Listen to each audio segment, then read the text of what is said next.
All right, yo, scoring everybody, sports Skyler Gonzalez. Welcome back, Northside Talks podcast, episode 19 now. Joined by none other than Jelani Goodrich Reed, Pressure Made Manu. How y'all doing today? It's good to be here, bro. Talk some ball, talk some sports. Let's do it.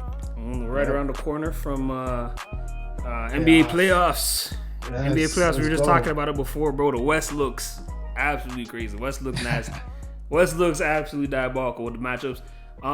We've kind of talked about it in the past, I guess, like just in terms of who we feel can come out the West, who we pick to come out the West, come out the East, everything this and the third. But now we're at the point now where it's a lot more locked in. You know what I mean? A lot more teams have clinched, specifically in the East. Like I think every team, I'm looking at the standings now. Every team in the East, in terms of like actual playoffs is clinched. So 1 through 6. The West though, you know, it's just OKC and Houston that have actually clinched, like I mathematically know. clinched. I think that's It's nuts. Like that's Crazy. there's nothing but 5-ish, 4, maybe even less than that Yeah. games left for these teams, and that's what we're looking like. But now that we're in the final stretch of the season, have you guys changed your expectations at all in terms of who you guys were really hot on earlier on this season and then kind of got cold on, or vice versa? Now you kind of bought into somebody that your stocks weren't too into at the start of the season. Is anything like that has happened for you guys lately? Right? Nah, honestly, nah, bro. Come on, man. You guys know I'm a LeBron guy, so I'm always rooting for LeBron. Once we got Luca, I'm not gonna lie, bro. We've been talking about the Mavs and all that. The Lakers, that was a great move, and that's Yeah. looking like it's and Luca's heating up right now. He's heating up, so I'm happy with that. OKC got slapped today by the Lakers, funny enough. Yeah. But outside of that, I gotta be honest, OKC's been dominant all year. And I feel like this is the year, you know? Like I have kind of high expectations for them. The East, I like the Celtics. I feel like fam, the Celtics are gonna repeat, to be honest. They're probably gonna repeat. If we're being real, I they're think That's you were what I probably saying gonna that said. from the That's a, beginning. Yeah. yeah, yeah. come on, they're too deep. But outside of that, I like Cleveland. I want to give them a chance. I want to believe. Now they just gotta do it. But the Knicks right now, OG. Oh my God, why do we let go, OG? Yeah, OG's he's been going hooping. on a tear, He's fam. hooping right now. Oh my Yeah. God. So yeah, if he keeps going like this and Brunson wakes up, that's a different type of team too, bro. I don't know, cause Cat come playoff time, Bro. man. Like Okay, I don't. let I me can't finish trust, that. bro. I honestly can't trust him in the playoffs. So that's why Damn. I know the Knicks have guys, that I expect to have pretty good runs in the playoffs. But when it comes down to playing teams that are gonna be on their level Yeah, or better, yeah, I can't really invest my stock in Cat in them. But I think the Knicks, obviously when the Knicks are in the playoffs, it's just better for the league, and when Mm. they yep, do well, it's better for the league. I yep. love the fans, how crazy they are. But yeah, when you talk East, I feel like the Celtics, like you said, man, you're like we're trying to find a way to not have them back Yeah. in there, but it's like It's not I close, I yeah. still expect because it's not just like their personnel. I just look at the coaching. I love Mazzulla. Yeah, I think he's a yeah. really good Smart. coach. And I'm Yeah. not going to disrespect what they're doing in Cleveland. They've had a great year in Cleveland, right? But the question is, are they going to beat the allegations this year? Right? The Yeah. allegations are on their name about 2015 Hawks, about 2021 Jazz. I think they can. I think it's really possible that they can beat those allegations Yeah, they got because Hunter. they got, yeah, that was a great pickup, by the way. Great Hey, pickup. hey. And I think they are a really deep roster. You look at the roster, you look what they got, Yeah. coming off the bench. They have a good lineup throughout. So they could battle a team like Boston, but I got Boston, bro, in that. Yeah. And I would love to see. I've Yeah. always been in the Giannis camp. I would love to see him Yeah, do me something, too. but it's just this year. I don't think he's gonna have Yeah, to pull fam. a 2018 LeBron if they It's want to do something. Yeah. impossible, yeah. And even Yeah. then, fam, in this East, that's hard to do, bro. Have you guys been So seeing though what Giannis has been doing? Like I was just looking at Giannis this has been I before we got know, on, bro. bro. Giannis has been Yo, playing come on, fam. Okay, but insane. to me, I'm gonna be honest with you guys. To me, Giannis has always been the best player in the league. I'm gonna be honest. To that's me, fair. That's That's not a that's bad like fair. take. intangibles aside and all that, because I feel That's fair. like days in, days out, he plays hard on both ends of the court. He's dominant. And to me, that's what the best player should be like. I think Jokic and SD are having historical years, and I think they both deserve the MVP. But to me, Giannis is the guy. What do you guys say when people say about Giannis, like when that best player of the league talk? they say, "Oh, but Giannis, he doesn't have a bag." What do you guys say to that? Like, does he have? Because a lot of people say, "Yo, he's dominant in the paint, I whatever, think he'll dunk on you," but he doesn't have a bag. it comes off as nitpicking to me, to be honest with you. It comes off as nitpicking. Like, I think every single superstar is a superstar in their own way, superstar for their own reasons. You can't knock a man like Giannis for being a physical freak like that. Like, let's just be real. Let's call a spade a spade. If Giannis pulled up to a court and the man was trying to move like Kyrie, we'd be pissed.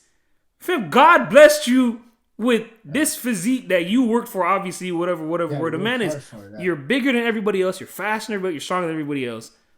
What are you trying to get pretty for and, tween behind the back, like all this? I don't need that, gang. Get downhill, go to the paint. So I feel like it's really nitpicking, in my opinion. But that's just me. I think there's a case to be had for when he gets older and, like, when your athleticism starts to deteriorate, which we've kind of seen from him this year. We've seen, not like his athleticism has been deteriorating, but you see him add a little mid-range to his game. You saw the stuff where he's working with Akeem in the off seasons, trying to get his post game goal. Because that's realistically, that's where the game is going to evolve for guys like him that are just physically dominant. But I don't like people, because people used to say that about LeBron. Remember that LeBron has no bag and everything, and it's like, fam. It's like, So he couldn't shoot. He couldn't shoot. Yeah, it was an issue at times, but like. But dominating is the bag to me. Like, if you're dominating, fam, there's nothing nobody could do. Like, if it got to a point where they could stop him somewhere, like in the playoffs and stuff like that, then want to be like, okay, he needs a bag. But right now, and to be honest, like near the rim, he kind of has a bag. Like he could give you a little, post up shove with the elbow. He could do a spin around. Like he's trying. And I feel like, bro, one thing that's underrated with Giannis is how he started versus how he is now, bro. Talent isn't what did it, fam. He did that. It's hard work. He put in the work. Fam, that guy used to be scrawny, bro. Like he used to be like, people used to be like, yo, fam, is this guy gonna used to walk around like KD, bro. Yeah, facts. Bro, I was looking at, it's funny you brought that up, because I was looking at the box scores and everything like that, just because I haven't watched every Milwaukee game. I watched the other game where he had that freaking 35, 20 assists. Yeah, crazy. That's insane. And he followed that up 36, 15, and 10. But since Dame went out with the whole blood clotting thing and everything, I think he's had, if I'm looking at it, he's had, since that game, one game under 30 points, bro. One game under 30 points. And every other game has been like kind of flirting with a triple-double, like somewhat. You know what I mean? And it's like, fam. Isn't he averaging 30 this year, too?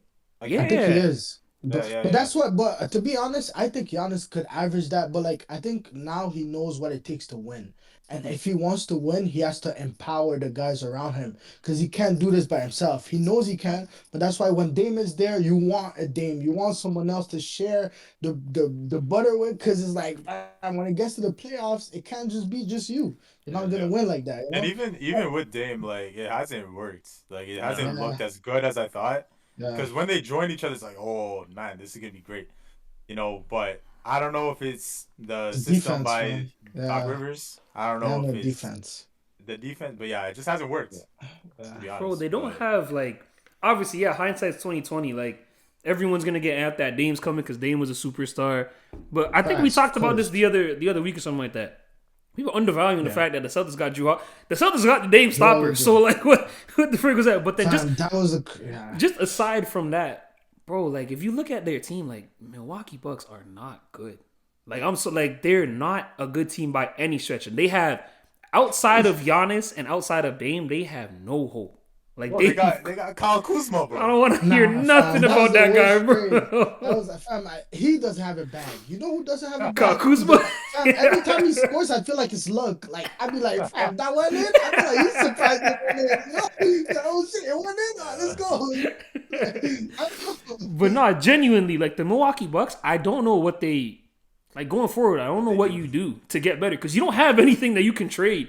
That's gonna like Kyle Kuzma is not getting. You want Chris Middleton back, because that's what he's worth, gang. Like you're not really gonna get much. You're not gonna trade Dame and get better. You're not gonna trade Giannis and get better. Maybe free agency. You pick up someone that wants to Milwaukee, win. Bro. Who wants to go to Milwaukee? You're not going there. You're not. Come on, bro. I'm not going there. What Scott said.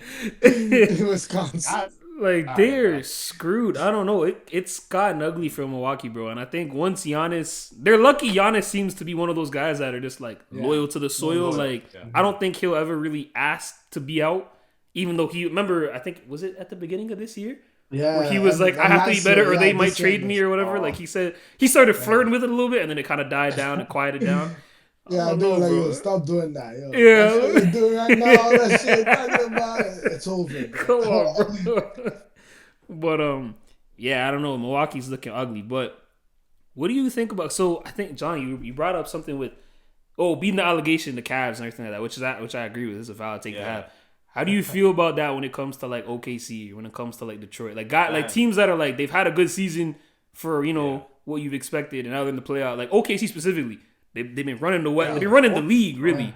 It's time okay, to see, see it, bro. bro. They Yeah. slapping. They slapping everybody. They're 29-1 against the It's, East. it's, And that's the best mark any team's had against a opposing conference. So that's crazy. I know they've had a great year. I like if you look at the talk right now about OKC is like, can they be an all-time team? Like honestly, I know they lost today to the Lakers, but throughout yeah. the season, they have looked like a team that no one could really mess with because they have a great defense. Right? They have the best looking defense to me. They know how to close out on threes. That's also why they could, if they met the Celtics, let's say in the finals, I would Be probably lean interesting. Celtics. Yeah. But the Celtics have issues with them. They haven't. They've lost to OKC because they shoot threes often. Obviously, Yeah. they shoot it all the time. But OKC has different sets, and they know how to close out on those triples. Yeah. They know how to get active on the outside.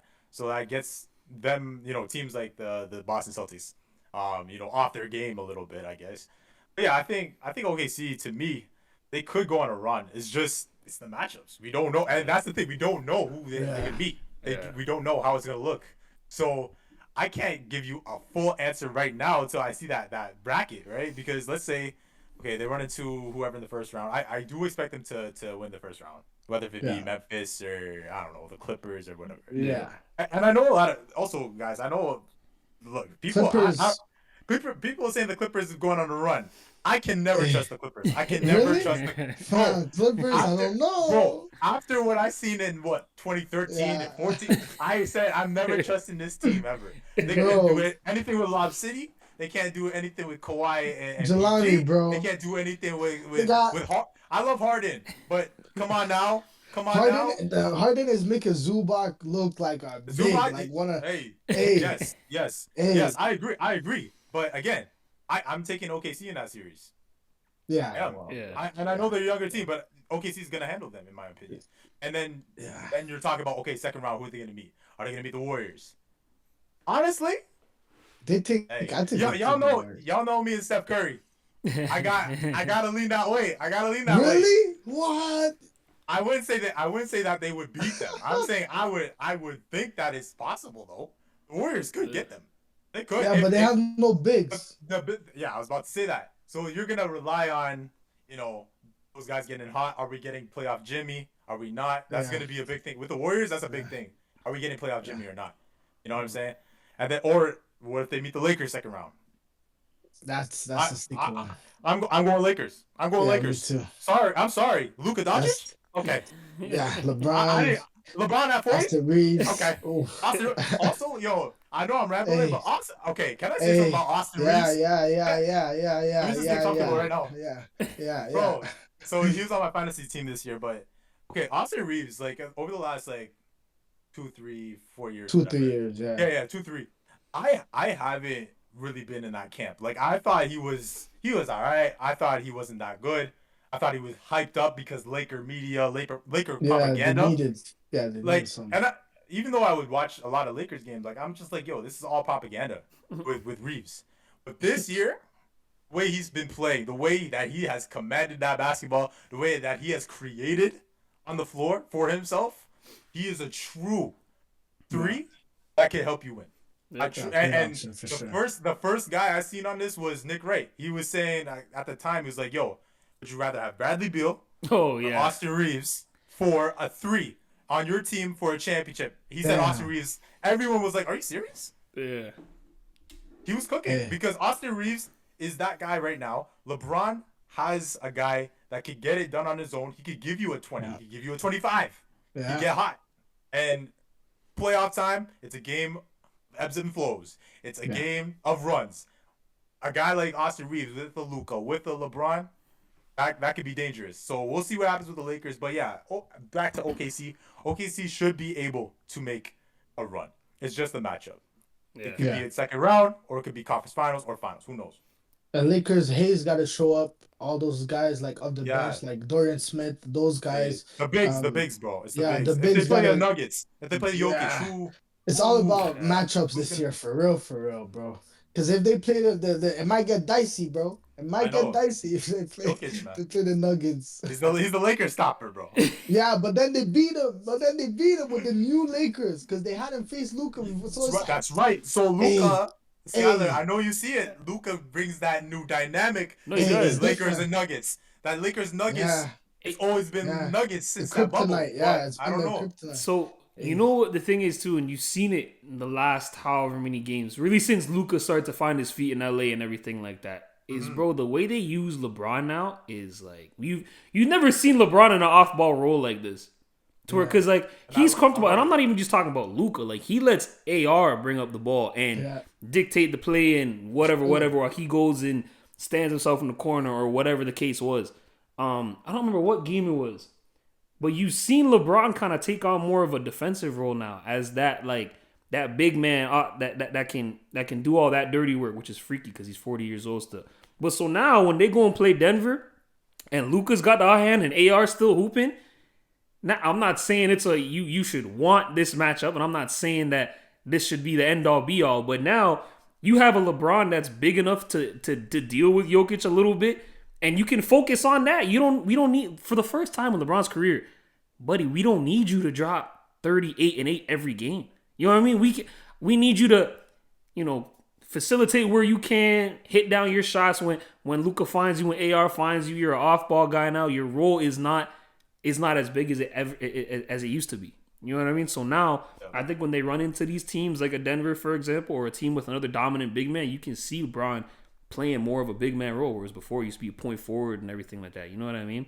That was the one thing you were saying about AR too. I don't know if you guys watched. Did you guys watch the his interview with Pat McAfee or the Mind the Game podcast, the first episode they dropped with him and Steve Nash? I haven't seen that. Yeah, no, I haven't seen it yet, but I'm glad Nash is on it. That's my favorite. Yeah, I started it. I skimmed through it because they had like different segments of because it's a long ass episode, yeah, so they have different segments and everything like that. So I just skipped the different segments, and I think there was several times where like LeBron brought up not only Luka but AR. Like the way he talks about AR is like, fam, like it's like, whoa, this kid's the truth for real. Because if LeBron gets your cosign as oh no, he's a dog.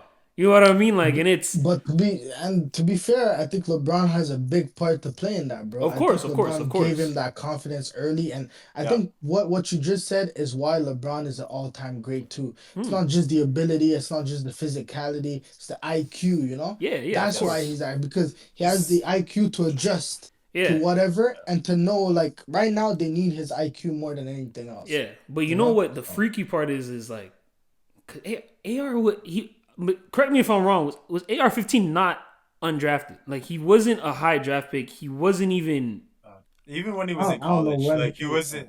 It's like I remember when he went to Oklahoma. It was like, okay, he's pretty nice, but this is what I'm talking about. And for someone like LeBron James to come up and co-sign and be like, hey, this guy Austin Reeves, nah, I trust him. He's got this, that, and the third responsibilities when we're playing the top teams in the West, and he's in charge of carrying this, that, third, and like.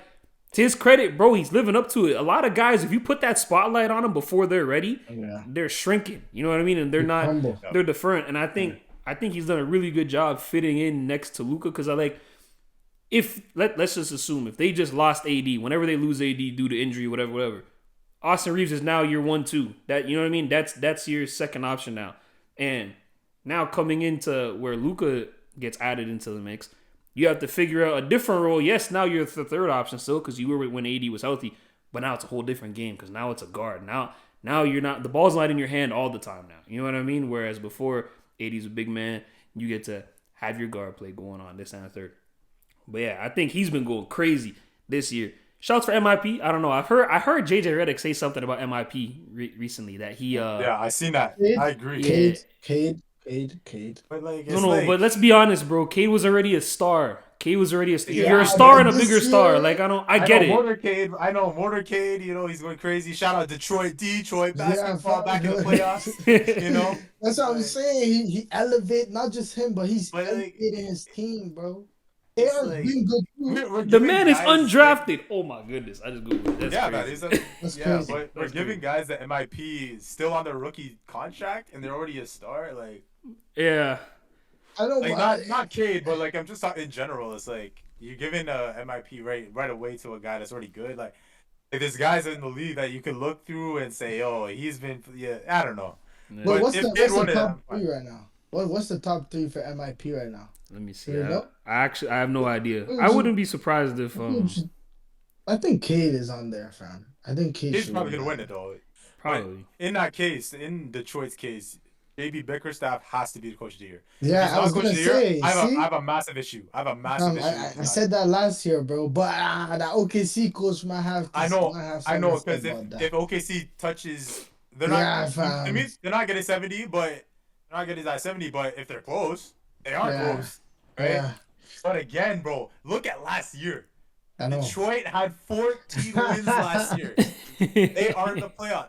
Detroit was a laughing stock. Yep. Detroit, I remember that stretch where they couldn't win a game to save their life, bro. Like it was bad. Is that remember It that was Kyle really Kuzma bad. tweet? He said, "At this point, just don't be that team." Don't do that. Team. And the Raptors were that team. I know. They lost to them the damn. other night too. Bro, I'm telling you, Detroit, JB They're Bickerstaff. legit, yeah. If he's not the coach of the year, I am not watching basketball, bro.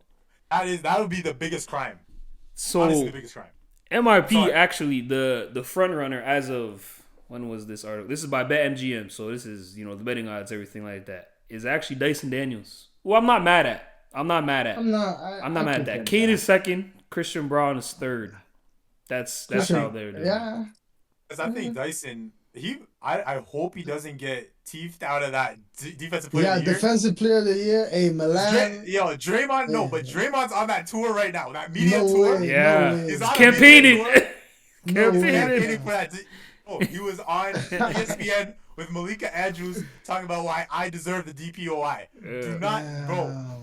You can't be doing this, bro. The thing I will say though, I saw a video. It's funny you bring that up. I watched the video of someone breaking down Draymond. I think they literally centered it around him kind of campaigning at this time of year for his case DPOI, and they were breaking down film. They're breaking down film over the last few games. I'm not gonna lie to you, bro. I'm not saying Draymond should win it. Oh my I'm not God, saying that. Skyler, I'm don't not do saying it, he should don't win. I'm not do saying it. he should win it. But I will say, I think Draymond defensively, bro, what this guy does defensively for the Warriors is so underappreciated. Oh yeah, of course. It's Well, 100%. ridiculous. Like they're showing That's plays true. where he just ignores, because obviously we all know the NBA, it's a switchers league, which I don't Yeah. like that in general, but he knows that and he takes advantage. I think I don't remember what team they were playing. They might have been playing the Nuggets, but it was an off-ball set and he just understood he knows what the other team is trying to do and he knows who he himself should switch on so that when they come and set this pin down screen or whatever the case is, now he's the on-ball defender. And he just completely blows up plays without even having to necessarily get involved. And it's stuff like that don't show up on the stat sheet. You know what I mean? Like, obviously, Dyson Daniels is making all the headlines, everything, because I think he broke steals, MJ's record, yeah. for the most steals in the season, everything like that. So, I mean, that's nothing to snark at or anything, nothing to be to brush off. Like, obviously, it's still crazy. Yo, But Milan would be going crazy at you right now, man. Milan would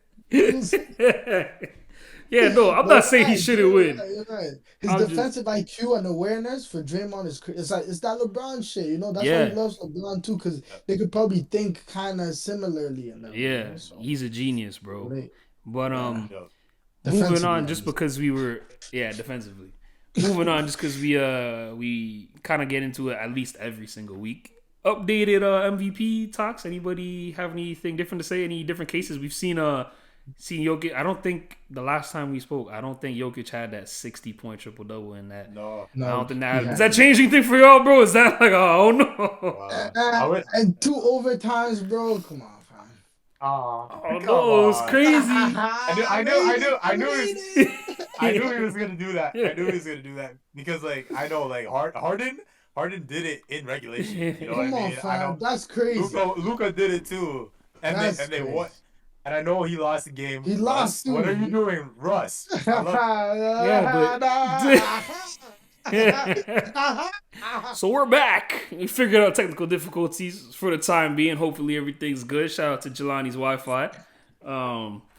But as we were saying, we were talking about Jokic and that 60-point triple-double. How do you guys feel about that? Does that change anything for how you feel about the MVP race? Does that lock it in for you? Does that not do that much for you? Man, again, Jokic could win this award, bro. He could.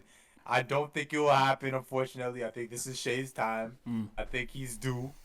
And I think, again, the fatigue has to be a role, in the voting.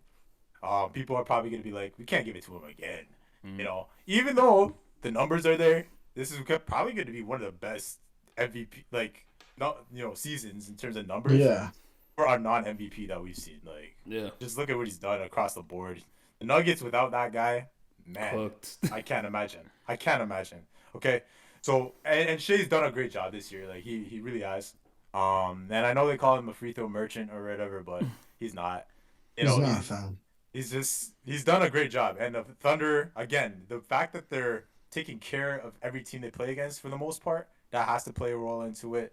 I know we had this conversation, so that's what I think it's going to come down to. I just think it's going to come down to the winning, and I think it's going to come down to the fact that yes, Jokic is very valuable. Obviously, we see that, but I think Shai, at this point, you're probably going to be like, let's give it to him. He's due. Yeah, fam. Emmanuel, what do you think? I'm kind of with the same, bro. Like, I be hating on Jokic, but obviously he's having a historical year. Like, let's be honest, he could, in a different world, he could get the MVP. My thing is, like, I think statistically and historically, Jokic might have a slight edge, but what SGA is doing on both ends of the floor is also remarkable in its own rights, right? So then when you go back and you look at winning, it's not really close. And I feel like in the league right now, fam, they're gonna reward winning. They're not gonna let the guy that's led his team the whole year, fam. They're 10 games win, 10 wins, clear to the second spot. They're 29-1 against the Eastern Conference. Like, I get it. Statistically, there is a debate there, but when it comes to overall, I think you gotta give it to SGA, fam. Yeah, I think what's crazy in just watching is like, I guess it's really has been the case for however many years now, because these guys, it's not like this is their first time being in MVP conversations. Definitely Jokic has been in here, whatever. Shai's kind of come up the last few years or so. It's like, bro, just the difference in play style, kind of, or like difference in offensively, anyways. And I feel like if you look at Shai, it's almost like you can see the what Shai's workout looks like when you watch his game. You know what I mean? Like, it's very polished. It's very get to your spot. You have counters in mind that you know you're going to. And I saw one interview of someone asking him, what do you look at when you're in your triple threat? What do you figure out in your head? And he said, like, I think I've heard a lot of other guys say it. They look at, the backside help, like where help is gonna come from, that kind of stuff, whatever. And so it's just very polished. It seems very like cone drilled. You know what I mean? Like when you do those cone drills and you just get to a certain point and it's just repetition. And then it's like you look at Jokic and it's like, fam, I don't even mean this in a bad way, but like I don't even think Jokic knows what he's doing when he comes up the court yet. Like it's just reactionary. You know what I mean? That's why, like, I'm not even just him. Like you saw what Luka did. I think it was just today. I seen a clip on Bleacher Report. Bro drove on like the wing behind the back or whatever. Like, dude, they just like these European guys just do stuff off instinct, just off of like reaction. And I think that's kind of crazy to see, especially when you get two guys that are basically 1A, 1B for the MVP award. Yeah, but Skyler, don't you think, like, and I feel like that's true, but because that's true, I feel like, bro, that's harder to stop though. Like, if you know what SG is gonna do, and he still does I feel like that's and he's average. I think he's the leader in points, Yeah, so it's not like statistically it's just whatever, he has his own. He's having a historical year too. Yeah. I just think it's freaky to see because you just look at like Jokic. Nothing about Jokic is orthodox, bro. Like nothing about that man is orthodox. I keep saying this. He's an enigma, fam. It's like, crazy to see where how productive you can be just being random is what it looks like, bro. You know what I mean? But I don't know. I keep it like this is just. I literally just thought about this right now. Do you feel like there's a scenario where people start having discussions in the next few years or so, depending on if this is sustainable. Let's say Shai wins another MVP. Say he wins this year, he wins another MVP 2-3 years, 4 years from now. Whatever the case is. Do you think there's a case where people kind of look at Shai's career individually and kind of wonder, okay, well, this is what Luka was supposed to be, because Luka should be having MVPs. Luka should be the 1 seed in the West and taking his team. Like, if we're all picking OKC to come out the West and whatever, they're being this powerhouse. Well, Luka was supposed to be leading his team, and obviously, I'm not saying everything is his fault. Like, you can't control getting traded like that and everything. Yeah. But do you think there's a world where we can start seeing conversations like that? I just thought about that right now. I don't even know if that's necessarily a good conversation, bad conversation. I don't know. I don't think so, because I still expect Luka to do the same things. And that's the thing, yeah. Even especially, I don't know how long LeBron's going to play, but after he's gone, I do expect Luka to take control of that franchise. It's given that he stays in LA, and I still expect that MVP to come his way. I know it, like you said, it hasn't happened yet. Mm-hmm. It could have happened last year. He was really close. But, you know, and the winning will be there. I expect it to happen. Who knows? Maybe this year he goes on a run. We know what playoff Luka's all about. Or maybe soon. Yeah. And especially, let's see if they meet each other in the playoffs, right? Ooh. And what if Luka outplays him? Like, we know I expect LeBron to have a great series, obviously. But let's say Luka is maybe, you know, the backbone, like the reason, the engine why they win the series. Hey, and we're gonna resume those talks about Luka. You know, being that guy that is gonna take control. And I know Shai has been balling. I get it, but again, I do have to see playoff success. I've seen it with Luka Doncic. I've seen him take a team to the conference finals. I've seen him take a team to the finals. But let's see what Shai got. I know Shai's just arriving, so we'll see. Time will tell. Yeah, facts. I feel like it's not, those talks are not gonna happen only because I don't think Luka's going away. I think if anything, he's in a better spot now to win. LA, the glamour, the league does better when LA. Bro, they're gonna give Luka at some point, especially if he keeps this up, because now we see him with the Lakers and he's fully integrated. Like, I think today he had like 30 something, and that didn't hinder on anybody else's game, and they won the game, you know? So I feel like moving forward, if he continues to do this, I don't know if he's gonna reach SGA level, because SGA brought that team to a height that's really hard to get there, you know? So that's going to be what to watch for, but I think statistically, Luka's going to be Luka, so there won't be much of a, like, Luka was supposed to do this, because he is doing what he's supposed to do. SGA might just be in a better situation and doing a bit more, you know? Yeah. So it's like... Yeah, that's true. Moving on a little bit, obviously all these guys are talking about future Hall of Famers. Speaking of the Hall of Fame, we just saw Carmelo Anthony and Dwight Howard go and get inducted into the 2025 Hall of Fame. How do you guys feel about that? I know one thing I wanted to ask you guys about was, because not that, okay, wait, let's get this out of the way. They should be in the Hall of Fame. We're all on the same page. Okay, cool, great. But one thing that I've seen people talk about online is, like, do you feel that Carmelo Anthony specifically, I guess you can get both of them. Do you feel they're, like, underappreciated or underrated, or they left something on the table? Like, do you guys have that feeling with them, or bygones be bygones? Like, it's like, I feel like Melo, he's one of the best scorers I've seen. Obviously, he's one of my favorite players. He's like literally one of the reasons why I like basketball. So obviously, I'm gonna push the agenda.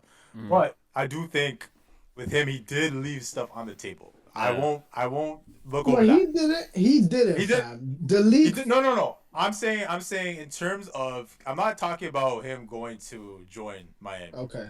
I'm talking about, he had the opportunity to join, and people forget this. He had the opportunity to join Chicago. Could have joined. That was a good team at the time. They were on the back half, but they were still legit in the Eastern Conference. The rumor was Melo was going to be a Chicago Bull. He was going to join, D Rose, who was still good at the time. He wasn't the same D Rose, but he could have joined him and joined those guys there. And he chose the money and stayed in New York. That's where I was like, damn, Melo. Like, really, Melo? That's the disappointing part for me, right? And obviously, I would love to see him in Miami, but with that being said, he wouldn't be the same Melo, because he would have to take 2 steps back. Yeah. Not just LeBron, but Wade. Yeah. I didn't want to see that. I don't want to see that, right? But for people that are saying, "Oh, Carmelo Anthony's not a first ballot Hall of Famer," That's blasphemy. stop, stop. Yeah, that's Okay, crazy. because first of all, the Naismith Basketball Hall of Fame is the easiest Hall of Fame to get into. Okay, right? So the criteria isn't that much. Melo, look at what he's done over his career. Please don't tell me that he's not a first ballot Hall of Famer. And on top of it, it's not just the NBA. The Hall of Fame has to do with what you did in college. Oh, what did he do in 03? Oh, Talk to him. He won. He won. Syracuse. Okay? The Orange, Syracuse Orange still haven't won since then. Have they? Okay? Jim Boeheim. You won with him. So that's first ballot to me. 3 gold medals to his name as well. That counts, doesn't it? Yeah. Right? Yeah. All those All-Star appearances that he's had, all NBA. Don't give me that. Right? And then as for Dwight, real quick, I still feel like he should have been top 75. I think that was Yeah, that was nasty. Yeah, fam, they Yeah. did him That was dirty. that was crazy. That was crazy. Yeah. So I'm glad he got that first ballot nod. So that kind of makes up for it, obviously. And I just need people to understand, bro. This guy, D12, Orlando, Yeah. bro, man. Free. Y'all wasn't there. Some of these youngins weren't there, bro. Like he's the reason why we didn't get LeBron and Kobe finals, man. Like Yeah. and he was literally he was the best defensive player at the time, no doubt about it. He was the best center at the time, no doubt about it. So his peak rivals that of like some of the best guys you could think of, right? So to me, those are first ballot Hall of Famers. But again, for people that are saying like, "Yo, Melo's not a Hall of Famer," are you kidding me? Again, basketball. When you look at the major 4 leagues in the North America, I rank it as this. So baseball is the hardest to get into. Football is second. Third is NHL. The easiest to get into is basketball. So you don't have to do that much. So when you put the whole resume together, there's no way you can't have him in the Hall of Fame. That's just ridiculous. I saw the craziest rhetoric So when this happened. I agree with you. But I think the reason why a lot of people have that feeling, that notion with Melo, is because you look at who he was drafted with. Winning? Not even the winning. Is Or that the lack of winning. You look at who he was drafted with, and you look at his classmates in that's Bron unfair, D. Wade, and it's like, Yeah. dang. get it, You know what I mean? Like, I feel like, Hey, and I'm not trying to say that Melo doesn't have moments. I'm out here sounding like I don't think Melo. I think Melo should be in the Hall of Fame. Okay, let's just get that out of the way because I feel like I'm sounding like a hater right now, but I'm not. I'm just trying to bring conversation. But I feel like, and I'm not saying Melo doesn't have moments. If you think of LeBron's career, damn near pick any year, he's got Best moments. career. He's got career-defining moments. D Wade, career-defining moments you can think of. Melo has it, but it's like, you know what I mean? Like they're not really, you know what I Yeah. mean? Like it's in they're, regular season games, you know. That's Yeah. what it's like. But to be Yeah. fair, like I think part of why people look at it like this is how Melo's career ended. You know, I think if Melo had a farewell tour and all They the did him stars dirty come though, on, man. yeah, they did. I think the league forced Melo out, and that kind of tarnished his legacy. Yeah. I think if he left on a high note, people would have more respect for what Yeah. he's done. You know? I can see that. I think it's just you guys watched that what the heck was the name of the documentary they did with the Redeem Team, on Oh Netflix. yeah. When they're The talking Avengers, about huh? they're talking about how Kobe would always be in the gym at like some crazy like Kobe started his workout when guys are coming back from the clubs and everything like that, and you hear. I don't know if it was just people pieced it up this way or if that's how they showed in the documentary. But you see Bron and D Wade saying, "Oh yeah, it was great. We bought into it and yada yada." And then it cuts to Melo and he was like, yeah, "That shit was too early for me." And everyone's like, "Okay, see, this is the moment. That's when those two became drastically better." I don't know, man. I feel like there's been a lot of nasty propaganda around Melo. To your point, Manu, like they did do him dirty. I actually forgot about that because it was more than a year, I think, when he was just kind of. Remember, he was just like, at games on the sidelines, just kind of things. I don't remember what game it was. What? I don't remember what game it was when he was courtside by the corner. Anymore. The ball popped out to him and he got up and was like, just kidding. Yeah, I actually kind of forgot about that. But Dwight Howard, the snub on the NBA 75. The NBA 75, I'm not gonna lie to you. But not that we have to get into this and make this a whole big discussion because I feel like you can kind of go on about that kind of stuff forever. Yeah. That list was nasty. That list was horrible. I can't lie. That list was shit. I'm not gonna lie. Who else is snubbed? I think Klay Thompson got snubbed. I love Dame, but Dame over Klay Thompson? What? Hey, that's Come happening. on, bro. Like that's not what And we're like, doing. I guess but that's a didn't Tracy McGrady not make it? Yeah, I was gonna And say Vince T Carter Mac didn't make it, or Vince. It's one of the two of them didn't or make both? it. I can't remember. Manu Ginobili. I Didn't have to give make that it. shout out. Yeah, that NBA 75. Like, and I Um, get it. You know, you gotta yeah, I play. think they're trying to respect the past too, Tony They Parker. can't just make it all like new age, new I era. know, Yeah, but I I mean, know. call a come spade, on. bro. Like, you know what I I know, mean? but Like, I mean, evolved, we're trying to respect those guys where at the time they were this great, yeah, like yeah, yeah. oh That's my right. God, That's right. Pau Gasol didn't make it. Bosh didn't make it. Tony Parker didn't make it. Vince didn't make it. Golly.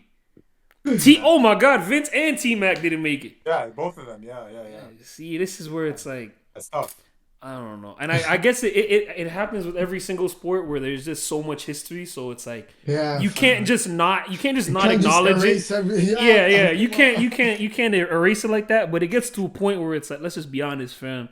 Even older guys, even like quote unquote older NBA fans, haven't heard or haven't watched some of these guys from back then, bro. Like I'm not to throw nobody under the bus. I'm not gonna name drop nobody, but you're telling me George Mikan. You're about to do it. you're But telling Mikan me won. He won though. He won. you're telling me Lakers, okay. Boston needed that many guys on the NBA 75? Get like all of them? I don't know. My whole thing with the NBA 75, which like what we were saying before, is I get it. You have to pay homage to history because obviously without those guys, you're not seeing a lot of stars that you see today. You know what I mean? Just off of the simple, oh, you're inspired to do this, you're inspired to do that, whatever. So you see these different players coming in, and that's just how it works. But like, okay, either one of you, could you guys tell me what number Dave Bing wore? Who? You see what I'm saying, gang? I heard some Bing shit, man. You see? I know the name, I don't know the number. You tell me what number Jerry Lucas wore, bro? I don't know. You know what I mean? I'm not a. Like, I don't know. you gotta give respect to the past, but there's some guys off that list that That's they my deserve thing, that. and it's like I don't know, and like it kind of gets down to that conversation, which I don't think they're gonna do it, and I don't think they should necessarily. I'm just saying as an example. You know how people were talking about how they should change the logo Yeah. because it's like fam, realistic. I don't think so. Yeah, I don't think they'll do it. I don't think they'll do it. But it's like, fam, if you're gonna have a player that played when it was a black and white screen, and ain't nobody today seen the brother play, you know what I mean? Like you're telling me you wouldn't get a lot, or like I don't think they should even change the logo. But it's like imagine they get alternate logos somewhere there where you get Kobe on one of these, you get MJ on one of these. You know how many people are gonna more gravitate closer to it because it's like someone that you can at least. But it's like relate to I feel like it's kind of been ingrained in our minds. Yeah, that that's logo is true. kind of iconic. So sometimes it's kind of like it's like Apple. Apple wouldn't evolve there. You feel me? It's like it's like a cultural thing. That's true. I say keep it Jerry West. That's true. Yeah, it is what it is, bro. It should have been a black man, low key, but anyway. It's okay, man. Shout out to Jerry West, man. But Yeah, man. Cool. yeah, round off the Hall of Fame stuff. Obviously, those guys are two great players. And just because we talked about Melo more, Dwight Howard, you want to talk about guys that would have forced Giannis to have a bag? Dwight Howard would have forced Giannis to have a bag. That would have been a good game. Because that's not a brother that you can just try to bulldoze and get to the rim. No. Yeah, but if I'm Giannis, bro, I take him out to the perimeter, fam. That's what I'm saying. That's what I'm saying. You gotta try. He's gotta have a bag now. You know what I mean? That's how it works. But switching gears, going over to college basketball, we were talking about that. March Madness obviously is getting down. Well, actually, it's the finals now. We got Houston, we got Florida. Cause I was gonna say we're getting down to the Final Four, but yeah, no. Tomorrow we got Houston, we got Florida. How do you guys feel about the tournament shaped up? Who are your guys pick? I know Emmanuel, you're saying you got your bracket. Oh no, you got your Final Four correct. Yeah, I did, Yeah. fam, and I thought I had the finals egg too, but Duke sold. Actually, the defense played by the other team was and they might win. Houston might take it. Houston's I'm my not gonna pick. lie. Mm-hmm. But that guy Clayton boy and Martin, bro, I don't know if Clayton's going down without a fight. He dropped like 33 the other time, fam. Yeah, like He's so 34, tired. bro. Yeah. It's a bucket. I just always Yeah. root for Houston just because I love the way they play defense, bro. Yeah, I'm a their fan. defense It's is crazy. inspiring to see. I would hate to see what their Yeah. offseason training camp looks like. And oh Oh my God. god, you know how much work that must be. Holy shit! That those No, thank you. players, they love the game. You know what I mean? They love Facts. the game of basketball because that's not a team you can Yeah. go to be like, oh yeah, you know what I mean? Enjoy my time on the basketball. No, this is hard work. This is discipline. This is sprints. This is yeah. But what do you guys think about Duke's? How do you want to? Do you think it was? Let me phrase it this way. Let me phrase it this way. Do you think it was a Houston comeback, Here we go. or do you think it was a Duke collapse? What do you Here we think? go. Oh man, I loved it. It was sensational, man. Sensational to Whatever it watch. was. I was literally yelling in happiness, man. I think it was a choke job of epic proportion. Damn. I think that, bro, Duke. This guy's Okay. hating. Those who, yes, when it comes to sports, everyone knows the Eagles and Duke can get it any day. Okay, Oh, I hate them boys. I hate them boys. And I was not trying to see the Eagles win the Super Bowl and then Duke win the championship because I would be Oh, yeah. cooked. That'd be crazy. Oh yeah. So thank you so much to Houston. But why was it a choke job? Because look here, Duke has a team full of guys that know how to get theirs and know how to score. John Shire has them in good positions throughout the game to get shots up, blah, blah, blah. Yeah. Understandably, we know that Houston, though, the reason why they're in the Final Four in the first place, the reason why they've won so many games, their defense. Yeah, So coming into the game, it was like, okay, who's going to win this game? Because Duke's a good defensive team as well, but they're known for that offense. You know, they know they get hot, and when they get hot, it's over. Usually, when they Duke throughout the year, when they've had like double-digit leads and stuff, they end the game. It doesn't matter what part of the game it is; they'll take care of you. So a lot of their wins were by a landslide. Like they haven't been in these moments, and then Houston was known for getting on you. They will bother you as an offense. You're not gonna get comfortable on your offense. It's just not going to happen with Houston, right? Kelvin Sampson has those guys running after you. That's what I saw. In the first half, I felt like Duke was looking better. Houston couldn't buy a shot. Okay? By halftime, maybe, you saw Houston wake up a tiny bit, but it wasn't enough. Start of the second half, same thing. Duke was doing what they wanted to do. They were commanding the paint. They also had good looks on the outside. So it was like, man, and Houston, again, they couldn't get it going offensively. So it was like, okay, double-digit leads. It's looking like Duke's going to pull off what they did against Alabama. Another good team, but they took care of them because it was double digits and they just step on your throat. That's just what they do. But then, that 10-minute mark in the second half, that's where it turned. Because for the last 10, like 30 of the game, Duke had one field goal. Damn. One field goal. This is supposed to be one of the best teams that we've seen over the last how many years? Yeah. They had one of the best freshman recruiting classes. They had what? Knipple. They had obviously Flag and my boy Mulawatch, who might be a Raptor, by the way. Those guys are a nice offense. Proctor, he high, but Yeah, he can get hot. Yeah, but he was cool, and I'm like, what's going on?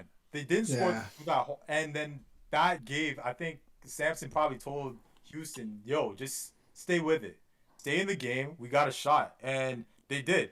Then they got hot offensively, and they were feeling better because when you make stops, when you rebound the basketball, you can win the game. And they were saying it on broadcast too.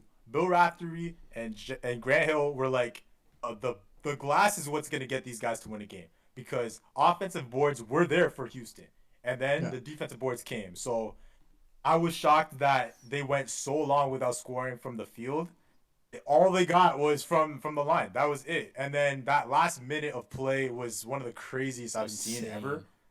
It was one of the best Final Four games of all time. I think that was definitely a classic that we watched the other night. And it's funny because Auburn, Florida was a classic too. But this game, they shouldn't have lost that game. I hate Duke, but they should not have lost that game. Yeah, no. They're up, 67-61 with 30 seconds left or whatever. You're probably expecting them to go to the line, get a few more buckets, whatever, get fouled. end the game. The sets that Houston had defensively to stop those inbounds, fantastic. I don't know what John Shire was doing. Duke didn't look ready. Steal, bucket. Then you look at the fact that they went back to the line, bucket. And then the foul on Cooper Flag, it's not a foul. That was not a foul. I have to be objective. That was not a foul, especially the Final Four. Yeah. That was crazy. Okay, it was not over the back. But again, you let Houston do that, go to the line, score, and then you had the chance. Coop had the chance. Yeah, he did. But short, that's all she wrote. Shout out Houston for staying in it, staying with it. Because their offense, again, didn't look too good, but they woke up. Defense commanded that game. That was one of the best 10 minutes I've seen a defense have because they made it tough on them. So, Dope job. What's freaky about it, and first and foremost, actually, just because, I don't agree it was a foul, but give credit where credit's due. Juwan Roberts, that brother earned himself. I don't know I don't know nothing about Juwan Roberts. I don't know nothing, what class he is, nothing like that. If he decides to declare for the draft, I guarantee you a team is going to take a chance. Second round, team is going to take a chance on Juwan Roberts just because, bro, you take the responsibility of locking the Cooper Flag for the whole game.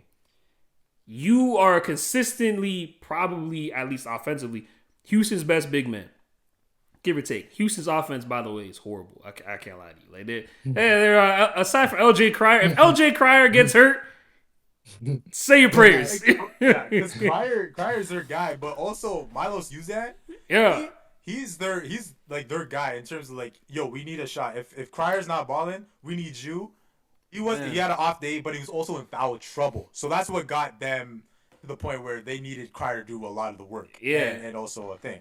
But so Juwan Roberts steps up free throw, bro, was like a 60-something% free throw shooter. Goes and knocks down both free throws, and then goes and guards Cooper Flag, where Cooper Flag, you can argue whether or not Cooper missed that shot or he defended the shot good enough for him to miss, whatever the case is. Yeah. You took the responsibility of guarding the number one consensus overall pick going into next year's draft, and you did Cooper still was Cooper Flag, but you took that responsibility. You showed the courage. You did what you needed to do to get your team to the final. Houston's, it's so funny to me when you watch, especially schools like colleges, because obviously it's a rotating cast. You got guys going to the league every year. You got guys coming in, whatever the case is. Kelvin Sampson, you can so see what his profile is in terms of what he looks for. It's lanky. It's athletic. They don't have none of these 7'1". I don't know how big Maluach is. I think he's like 7'2" or 7'1". He's 7'2". He's a 7-footer. He's freaking. Yeah. Houston don't got no 7-footers, but they do have a bunch of guys that are 6'8", 6. They literally have a bunch of guys that are destined to be Toronto Raptors. Let's just be honest. They have a bunch of guys that are 6'8", 6'9", with like a 7'3" wingspan, bro. What's his name? Joseph Tugler something. That brother, his arms are too long for his own good. You seen he smacked the ball out of Zion James' hands out the inbound? Yeah, I was like, what are you doing, bro? I'm telling you. Even that. Duke could have capitalized on that, and it didn't. I'm telling you, it's because the brother's arms are too long for his own good. But that shit is why their defense is so crazy, because you have to shoot over a building every single time. Close out quick. They're disciplined. They stay on the ground. You can't really get them in the air that often. And they're physical too. Physical as hell. And it's just, you can see what Kelvin Sampson's profile is. You can see the kind of players that coming out from high school. You can see guys that are like, this is a Houston kind of player. You know what I mean? Houston bred out. We were talking about it before, bro. I'd hate to be what their offseason looks like. Just because that stuff, the discipline that takes to be drilled that well is, come on, bro.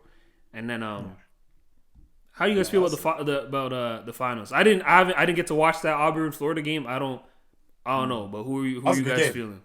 That was a good game. Yeah, man. I think Auburn in that game, real quick, like they had a good first half, but I think they just got tired. Like Florida made them tired, and Florida has arguably the best offense this year. So that's been what their thing is. Like their MO is, we're gonna score on you. Like you're not gonna stop us. Clayton Jr., he's having a great tournament. He's had a good year overall, but just what he's done in the tournament, putting up 34, putting up 30, like what? And he's taking tough shots too. Like these aren't all gimmies. Like he's taking some tough threes and he's hitting them. and he's a good player in terms of his poise and stuff. So we'll see what happens in the final. Even like guys, like their bigs too. Their bigs have showed up. Condon, he had a tough start against Broom, but he held Yeah. his own. And then you got Haug, with Hulk. he's nice. He's nice. He's been Yeah, playing he's really decent. well too. So I like their team, and obviously they look good to me. But we'll see what happens because they got a good defensive team coming up now, and Yeah. it's like now it's like okay, what's your game? Like what as a fan, what do you prefer? You prefer offense or you prefer defense? Because we saw what happened with Duke. Duke is just as good offensively as That's Florida, good. Yeah. and they if not better because look at what If they've not, got, yeah. right? And they went cold. And I would say if Florida wants to win this game, they have to rebound. They have to rebound because Houston, like in They that Duke game, crashed, bro. They bro, crashed the Duke, glass. bro, Malawach had no rebounds. Mm. Malawach 7-2. Damn. Damn. He's seven. Is he not 7-2? Yeah. That's Dude's a crazy. Okay, behemoth. they let 18 offensive boards by Houston. That can't happen. That's what happened to Duke. That's why they lost the game. And also the bench points were there for Duke. That's why they lost the game. So everybody, it's got to be collective with that offense for Florida. And again, you got to crash the boards.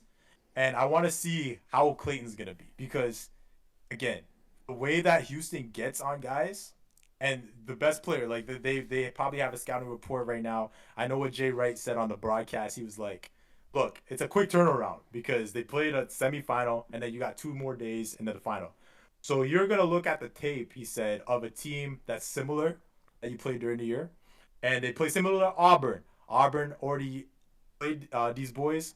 And Houston had, a pretty good performance against them defensively. So I want to see what happens. I'm leaning Florida. I'm not gonna lie. I'm leaning Florida. Oh. But hey, if Houston wins, I'm not gonna be shocked. But it's just finally because the thing with Houston, real quick, I've been telling them they fraud watch. I've been saying this. I've been saying Gonzaga is fraud watch, and because they never win the championship, they always looking pretty, and then they don't win. And then Houston under Kelvin. Kelvin's a great coach, but they haven't been able. They got to the Final Four in 21 or whatever. They didn't win it then. Can you get it done now? I think this is their best opportunity. This is the nicest team. They could have last year, but Jamal Shed, shout out Raptors, he got hurt. That's why they didn't go.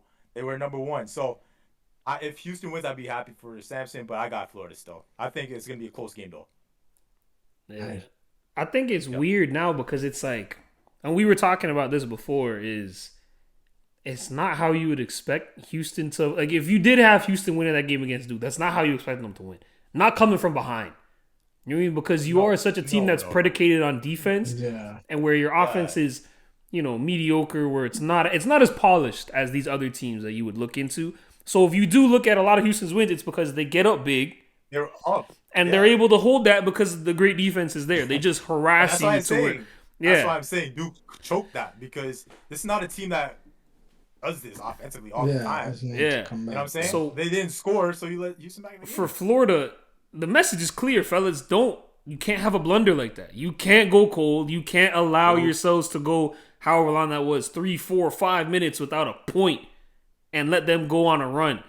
You can't have that going. Because, to Jelani's point before, you're rebounding the basketball. There is not a team that hustles harder than Houston. I swear to God, someone needs to look into what they got going on over there in Houston. Because they might have different player incentives over there for offensive rebound. Here's $1,000. I don't know what that is, but they got something. Because those guys play like it's the last game of their lives all the time. Yes. And so for Florida, you can't afford to sputter. You can't afford to let Houston pick up that momentum because you saw how the crowd was getting into it during the final stretch of that game. It was going crazy. And then you're just kind of heaving up shots if you're Duke, just trying to get anything to fall, get something to fall. Anything, bro. But I don't know. Houston, I got Houston winning. I can't. Okay. I can't. Manuel, who you got? Bro, I think they say defense wins championships, right? But honestly, I don't know, fam. I gotta see. It depends on Clayton, fam. If Clayton is Clayton, it might be a long night. But Houston defense wins championships. There's a reason why they say that. Yeah. So we're That's gonna true. have to see because sometimes the And nerves even get to you, you know. that's true. And even Elijah Martin, he went crazy on these Yeah, boys he Mm-hmm. for was Florida. so, that Yeah. that Woo, dunk. Whoo, woo. Cause I was And watching. bro, shit. I was watching Houston's last game before when they were playing Tennessee. I have the box score because I wanted to make sure oh I had man, it right, Tennessee, bro. fam. But and so That's this always is fun to watch. and so That's this crazy is fun to watch. this is the stuff that Clay needs to work on. With, not that he needs to work on, but be aware of. And I think Houston is a very good team at understanding where your offense is coming from and then making that guy's life a living hell, brother. They had I had to pull the box on make sure I had this right. They had Chaz Lanier in hell. The brother finished with 17 points, which is great. The brother took 18 shots. Holy shit! You know what I mean? Like that's a defense game. They had Zakai Ziegler held That's at good. 5 points, who's a great player. Held at He's 5 good. points. Brother shot 1 for 9. It was bad, Like, bro, they know how to key in on where your offense comes from and make that guy's life hell. bro. They had Tennessee at 15 points at halftime. Yeah. It was a mix of Tennessee couldn't hit any open shots either, but it was the defense too. And Tennessee, that's the lowest point mark for a top 2 seed. Yeah. In that first half.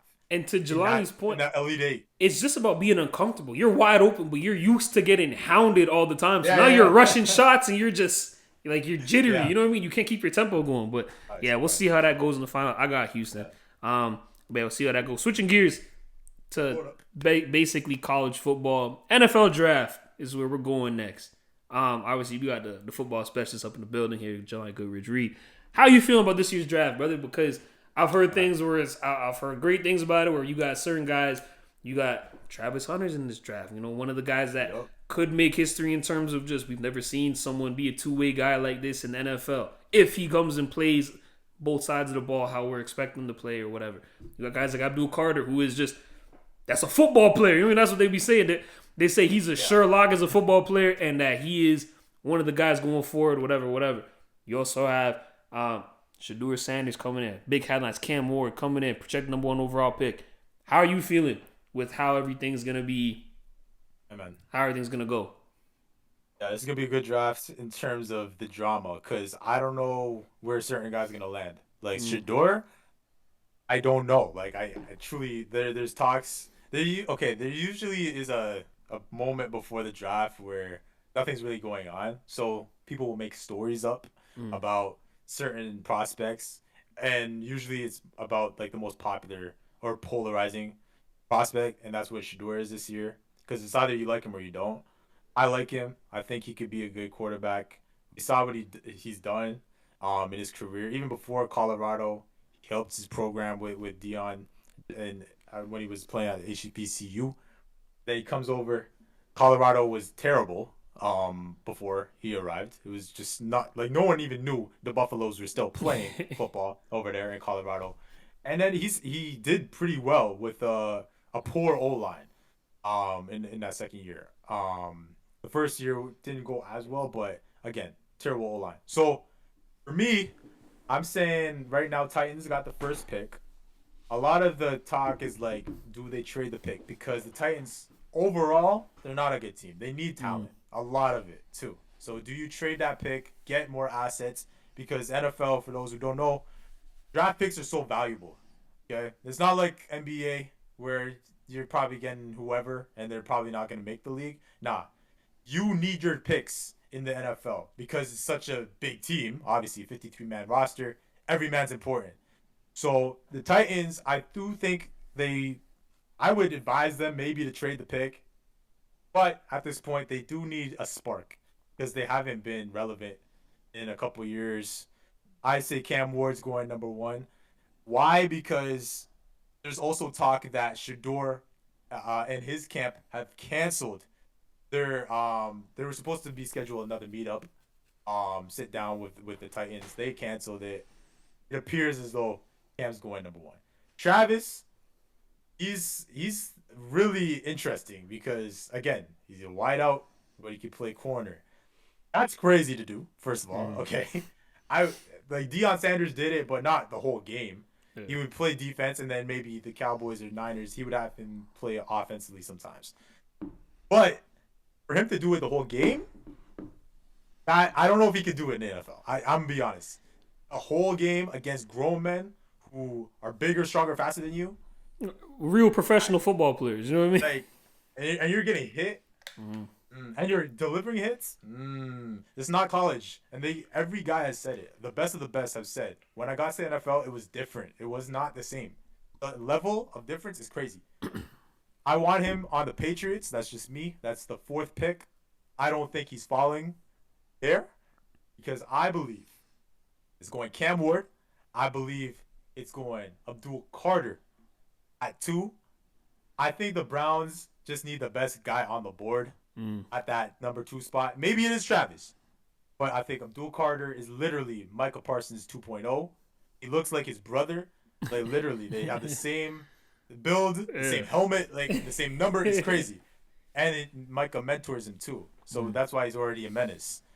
I would take Abdul. I think he has the skill set to be an all-time type talent. So we'll see. And then got Shador. Maybe the Giants draft Shador. I think the Giants need a quarterback badly. I think that if they don't take Shador, they would go Travis. Because if you have Malik Neighbors in New York right now, he's already Jamar Chase 2.0. You have a chance to get Travis, and then they'll probably have another pick. Maybe get a nice running back like Travion Henderson. That's your big 3 right there, right? And then you figure out your quarterback situation. But Shador, I would love him in the Raiders. But the Raiders decided to give Geno Smith a bag. I don't know why. He's average at best to me. He's not a good QB. Sometimes when you need him the most, that's the Raiders. Raiders are going to Raider. If Shador falls, let's say he doesn't get the Giants pick. If he doesn't get the Raiders or the Saints, because the Saints are a dark horse because they need a quarterback after their Carr era. If he drops past that 10th spot, I don't know where he's going. Because the Cowboys, I know Jerry loves him because Dion is one of our GOATs and whatever. We're not doing that. We're not drafting Shador. So it will go, the 20s. You're looking at the Steelers. Because Aaron Rodgers, this guy's taking forever to sign a contract. They already offered. Bro's doing everything except sign, bro. Just sign the contract. I don't know what he's waiting for. You're holding him hostage at this point. They want to know before draft day because if we're at draft day, he's not signed. Do we take a quarterback? But then it comes to Jackson Dart, so he's another QB in this class, to where it's like maybe Jackson Dart gets taken. So Shador is the interesting one, but yeah, overall I think quarterbacks this year is not that great. I'm not gonna lie, because even Cam Ward, he's good, but we'll see. Like the jury's out. Jury's still out on Shador. As much as I like him, it's still out, right? If he's not in the ideal spot. Can he uplift a franchise like he's expected to? I don't know yet. It depends, right? But and if you're another team that just needs talent, there are ballers on the other positions throughout the draft. So if you're a quarterback needy team, I don't know. Yeah, it's weird. Like Shador Sanders is one of the weirdest prospects I feel like in a long time. To where it's like, I guess it's partially because he's a quarterback, and obviously there's premiums on quarterbacks where it's like. Number 1 overall pick is always quarterback. Or the first few picks, depending on how many picks there are, it's always going to be quarterback heavy. Yeah, you need a quarterback. If yeah, you don't like have a QB, you're not going to win. Yeah. But so with Shador, it's like people like I'm seeing mock drafts of him going second. I'm seeing mock drafts of him saying he's going to fall to the back half of the first round. And it's like, it's possible, bro. What the hell are we doing? You know what I mean? It's like no one knows what the heck is Shador Sanders and what his future is. But yeah, I think Cam Ward would go number 1 if Tennessee elects to go with the quarterback route, obviously. And what we were talking about before is the quarterbacks are coming next year. Right? Archie Manning is coming next year. All these big quarterback names which I don't know, if Cam Ward was in next year's draft, he go number 1? I don't know. I don't think so. You know what I'm saying? So there's a case to be made if you're Tennessee to where either you trade the pick and you go and figure something out and hold out till next year you're going to get your quarterback. Yeah. Or go and draft an Abdul Carter. Go and draft Travis. And go and draft some other position player and hold out your quarterback next year. There's a case to make that be known. As far as Travis, because I feel like I hear the conversation all the time in terms of, oh, can he really play both sides? And certain people are very opinionated on it, saying that nah, there's no way he can do it. Other people are kind of more let it rock and see what happens. I'm kind of more on the side of just let it rock and see what happens, because it's like if you're, and I get it, depending on where he gets drafted, certain fits you don't need to tinker that much with, and it's nah, brother, you got drafted here, you're a DB or you're a wide receiver, and that's fine. That is what it is. And maybe it's like what they did with Dion back in the day, where maybe you'll have some sets on the other side of the ball and this and the third, whatever. But chances are you're going this high in the draft, you're not going to a team that's accustomed to winning. You're not going to a team that has a winning record or anything like that. So what's it gonna hurt? Just let the kid try it. Let him find out himself that he can't do it, or let that be the proof that he can't do it. Right? At least see it before you just turn it down. Because the flip side is, brother, that's generational. Right? Even at the college level, you've never really seen guys do that. Play however many snaps a game is crazy. So he's the Heisman, man. Yeah, that's what I'm saying. And it's essentially you're drafting two players in one. Really, you know what I mean? You're essentially drafted a DB1 or a wide receiver 1, depending on where he's going. So I think he's a DB1. I put him at DB. I think that might be his better possession. I think it's just better fit for him, especially because it's like I don't know. It's weird to me because I find Travis Hunter like he's small. You know what I mean? Like he's So that's why like offensively he's a gadget type guy. Like you put him in the slot. Yeah, you have some certain screen patterns or different things for him. Yeah, but defensively he could be that guy, because that's why I want him in New England, because New England's not that far from being, respectable again. Mm-hmm. You know what I'm saying? They have the quarterback, they have good young parts, and they brought in a lot of guys because they had a lot of money this year. So, and you look at their DB situation. They have one of the best in the league, Christian Gonzalez, your cousin. He's already nice, okay? Mm. He was the best one coming out in his draft. You put him on the other side with Travis on the other side? Come on now. New England, I need y'all to John lock in here. Please, bro. I don't know if they're gonna trade up one spot, because it might be a giant, I'm not gonna lie. Mm. But that would be something to look out for. So, but I'm rooting for him though. I'm rooting for those guys, especially at Colorado, because there's so much discourse that I don't like, especially about Shedeur, man. Like, I get it. He's out there. I know he's flashy. I know he's got the cars. He's always doing the perfect timing pose. I get it. He's always talking. I get it. But I want him to do well, because I'm seeing a lot of crazy talk about Shedeur. Like, I've seen some people compare him to some people that ended up being busts because they were talking a lot before the draft and whatever. But so I'm praying he's in the right spot. Yeah. I'm not Cleveland. Hell no. I can't have him in Cleveland, bro. And just Giants even. The last thing, and I'm happy you touched on that. The last thing I want to say on this is why I don't like when people act like it's a brand new thing. I don't like when people act brand new to what it is. Do you know who Shedeur's father is? What do you like? We've seen what Dion does. Did you think Shedeur was gonna come in like on a Kawhi Leonard kick where he's just mute and just let the game? Come on, bro. What are we doing? You know what I mean? And on top of that, he's in a position where, guess what? I am front and center. You don't think he's gonna take all that up and more? Come on, man. Let's just be serious. Let's just be honest. Come on. And then as far as since Colorado boys and Travis, the brother's from Florida. You know what I mean? Florida people, there's only one thing that we know people from Florida. They got that mouth. You know what I mean? They yap, they talk, they'll let you know everything like that. So we'll see how it goes. Maybe we'll cover that a little bit more going forward. But that's everything we had in the agenda. I don't know if you guys had anything else that you wanted to add, if you feel like we missed anything. Oh, actually, just because it happened today and we're, expanding our horizons. Shout out to Alex Ovechkin, man. He set the NHL goal scoring record just past Wayne Gretzky, 895. I don't know how often you guys do this. Do you ever look at the records in the NHL? Just look at the overall records? Brother, it's nasty. Brother, it's nasty. Wayne Gretzky. Brother, it's disgusting. They all like Gretzky. It's crazy. Banger. See? What about Gen X, fam? I ain't hear nothing. Oh, this guy. This guy. I'm not gonna lie. I would on that point. I would reveal something right now, but I don't want to get cooked.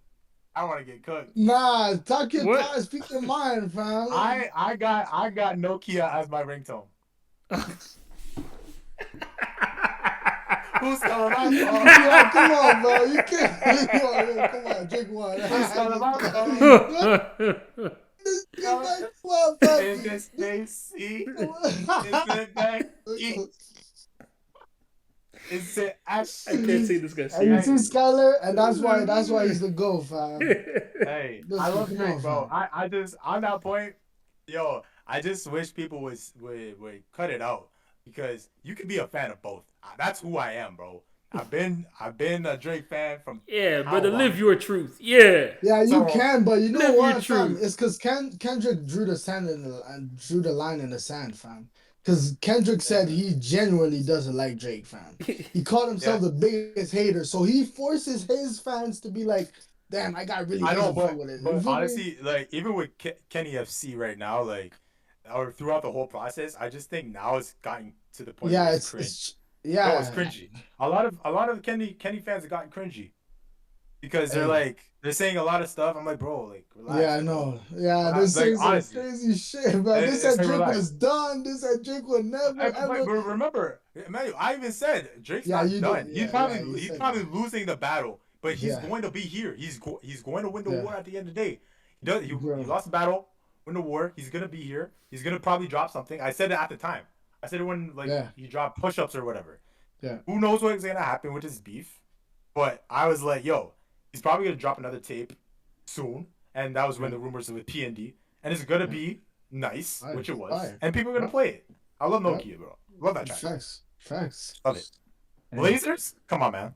Yeah, lasers is fire, bro. Oh my god, that's the say my name. Oh my god.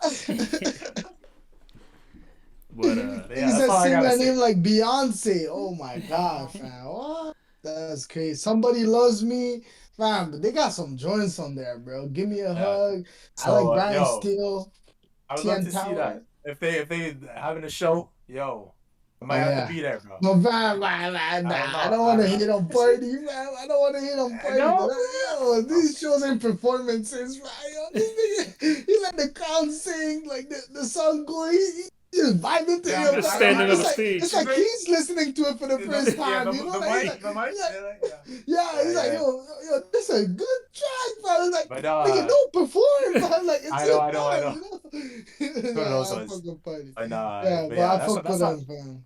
That's all I have to say on that. But and last thing, yo, whoever's out there going to Chris Brown concert, yo, it's gonna be proper. We're flying this year. Breezy ball. Chris Brown, he's a great performer, to be honest. He will be there. He might be one of the best performers that we have in our life. And it sucks that he's never gonna do the Super Bowl and the Grammy stuff. Like, I know, bro. That's the only he would have killed it. No cap. Facts, bro. Yeah. But yeah, man. I figure we shout out some different different topics, I guess, expand our horizons across sports, everything like that. Shout out Ovechkin. Shout out Ovechkin, bro. Thanks. Also, brother, that guy, this has nothing to really do with sports, but it does. Alex Ovechkin, you know how old he is, first and foremost? You guys know generally. Like, was he like 39. I think he's in his 30s. Yeah, 30. If you look at him though, you told me that brother's not at least 65. Tell me, brother. Yo, what is Skyler talking about? Bro, look at all this stuff. Bro, the man looks like he's about to deteriorate, bro. I was just looking at it earlier today because obviously after the goal, he had a whole little ceremony where he talks, and similar to what they did with LeBron when LeBron broke Kareem's record, everything like that. So that acknowledged everybody, and I'm just the whole time I'm looking at it, I'm like, damn, brother, like what the? He looks a bit different, but oh shit, he's still cooking everybody. Yeah. So shout out to him though, bro, because you're muted. Fam, that's funny, fam. The man just killed a crazy ass record. Look what Skyler has to say about it. Say, yo, man, he's aging like milk. But yeah, man, that's everything for this episode. We back next week for episode 20. Thank y'all for listening. Make sure you go check out the podcast on Spotify and Apple Podcasts. Shout out to Pressure Man Manor. Shout out to Jelani Goodridge Reed. See y'all when we see y'all next. Y'all be easy.